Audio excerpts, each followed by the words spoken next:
సంగారెడ్డి జిల్లా శంకరపల్లి సమీపంలోని చిద్రుప్ప గ్రామంలో వెలసిన ఈ పవిత్ర దేవాలయం భక్తుల విశ్వాసానికి ప్రతీకగా నిలుస్తుంది. ప్రవేశ ద్వారం పైన దర్శనమిస్తున్న పరమశివుడు, ఆంజనేయ స్వామి, గణపతి విగ్రహాలు ఆలయంలో అడుగుపెట్టే ప్రతి భక్తికి దైవిక అనుభూతిని కలిగిస్తాయి.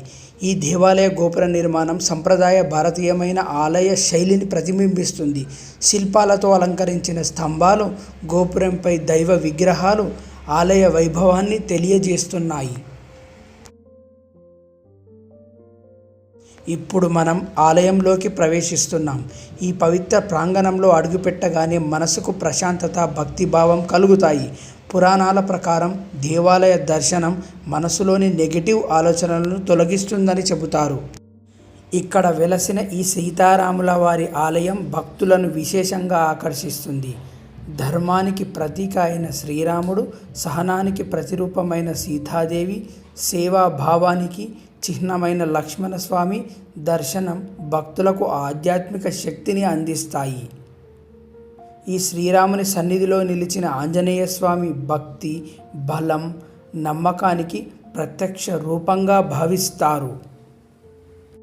రామనామ స్మరణ చేసిన చోట హనుమంతుడు నివసిస్తాడని రామాయణంలో పేర్కొంటారు.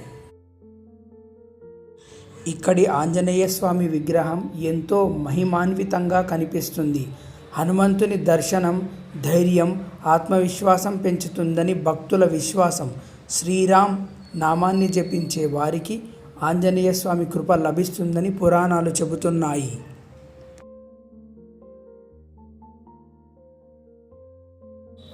ఇప్పుడు మనం శివాలయం వైపు చేరుకుంటున్నాం. ఆలయం ముందు దర్శనమిస్తున్న నంది దేవుడు పరమశివుని పరమ భక్తుడిగా భావిస్తారు. విఘ్నాలను తొలగించే గణపతి దర్శనం, అమ్మవారి కరుణామయ రూపం భక్తులకు ఆశీర్వాదాలను అందిస్తాయని అపురూపమైన నమ్మకం.